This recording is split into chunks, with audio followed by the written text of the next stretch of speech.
O sige, ibibigay natin sa iyo yan. O, speaking of Robin Padilla ho, mga kababayan, eto na ang sinasabi ni Boss Noybi, no? Minamanmanan daw po ang kanilang mga cellphone. Kaya daw po hindi kaya daw po hindi na kumukontak si Batorni sa kanila. Sabi nung kaibigan ko si Paulo Saison ulit, tama ka pare. Nadulas lang si Boyeng sa pagka-excited pero totoo na meron kaya lang binawi niya kasi di niya pwede i-divulge ang mga info. No? Pupunta tayo doon sa pinsan ko sa Singapore, ha? Sasama ka. Sabi dito ni Robin Padilla, mga kababayan, at mukhang tumatak sa isipan ng mamamayang Pilipino na kung huhulihin daw po nila si Bato de la Rosa, isama na daw po siya. No, ayan, no, natatandaan ng mamamayang Pilipino at parehas din pong buwan. No?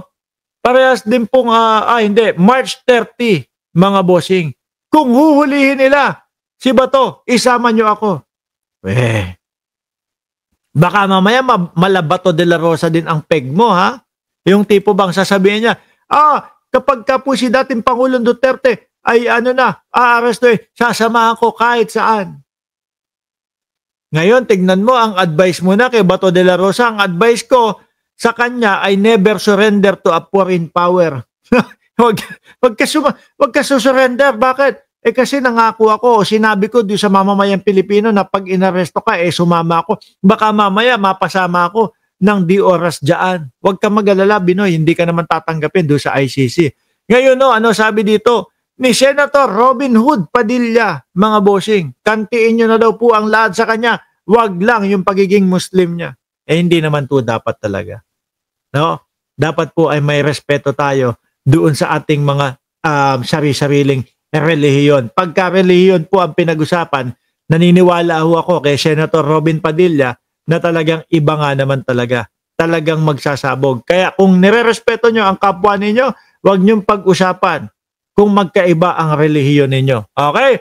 So ngayon ho, mga bossing, dito, ibinahagi ni Senator Robin Padilla ngayong Martes, Disyembre 9, ang kanyang advice para kay Senator Bato de la Rosa sa gitna ng mga ulat na mayroon ng arrest warrant di umano, no, ang International Criminal Court ICC laban sa huli. We have no contact daw po. Wala daw po silang contact kay Batorni. Sino naman maniniwala dito? No, siyempre ayaw nilang mapagbintangan ayaw nilang maisipan ng taong bayan na nako, yung mga senador na yan, alam naman nila kung nasaan ang lokasyon ni Bato de la Rosa. Ayaw lang nilang sabihin kasi kaibigan nila Di ba? Ayaw lang. Kaya ang palabas po nila, ang peg nila, mga bossing, hindi ko po nakakausap si Bato de la Rosa. Hindi ko po alam kung nasaan si Bato de la Rosa. No, ganyan po yung mga peg. Pati yung si Torion, mga boss. Pati ho si Israelito, Torion, mga kababayan, sinasabi, totoo po, hindi ko alam kung nasaan at ayoko malaman kasi ayoko magsinungaling sa inyo. Pero, sino ang mga maniniwala sa mga tao na ito? No? Na hindi nila alam kung nasaan ang lugar ni Batorni. We have no contact with Senator Bato. He's careful.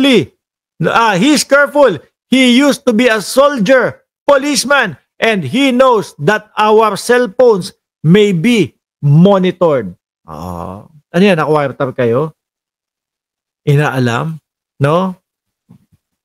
Grabe naman ang paghagilap kay Bato. Sabi ni Jorge Drelin, maganda ang relihiyon na Muslim. No? Ang sumisira lang naman dyan ay mga believers, same Catholic, Baptist, and Christian, etc., etc., makasalanan. Depende lang gaano kasama ang nagawa. Correct.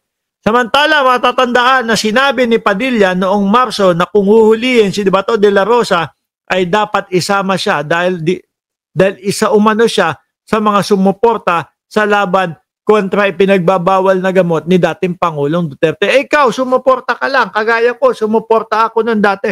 Pero hindi ikaw yung, sige, okay lang yan. Sige, yan ang utos ng Pangulo. Gawin to. Hindi ka ganun. Pagka ng laban, patayin na agad yan. Hindi naman Pero kung ipipilit mo yung sarili mo, di kawawa naman lalo yung mga DDS. Di ba? Biruin nyo po yung mga senador po ng mga DDS, unahin natin si Chis Escudero. Si Boss Chis, mga bossing, ayun, tahimik. Putik na yan, nasa na kaya si Chis Escudero, no? Hindi na masyadong nagpaparamdam, hindi na masyadong mga nagsasalita si Chis Escudero. Oh, may posibilidad na makulong si Chis Escudero. Meron ding kasama din sa listahan ng mga project na yan, mga insertion na yan.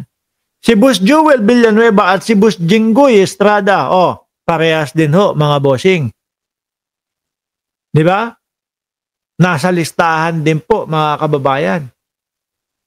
Nasa listahan din po si Boss Jinggoy at si Boss Joel Villanueva na mga flood control at yung mga ghost project. Sino pa? Si Rodante Marcoleta naman po, malaki ang tsansa na madisbar, matanggal sa pagiging senador at makulong pa. Perjury naman. Mamaya ho natin pag-usapan yan. Balita ko, dalawa na silang nagtatago ni Albayalde kasi susunod na din sa ICC. Yung pa, no, yung mga kapulisan na yan. Sino pa? Halos wala na hong matitirang senador. Tapos sasama pa si Robin Padilla. Pagka naaresto, nakuha, nahuli si Bato de la Rosa. Yari. Ubos talaga yung mga DDSO, mga bossing.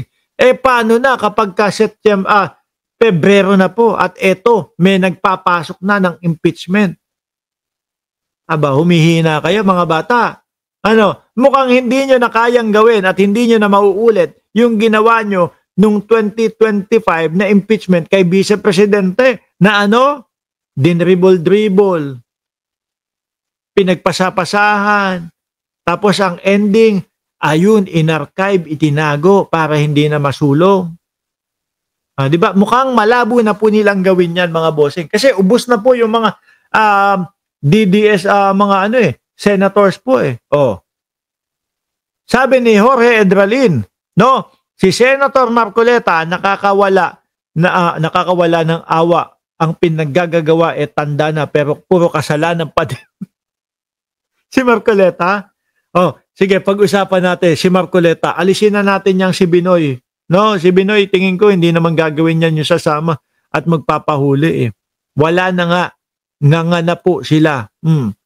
Hindi na nila magagawa yung dati na parang dinribble-dribble yung impeachment para sa ganun hindi matuloy. Ngayon, mga bossing, yan. May ipaparinig ako sa inyo. Hindi ko alam kung narinig ko na dati ito o kung dati ba na sinama niya sa dahilan niya ito patungkol doon sa mga sa sose niya or bago-bago ito.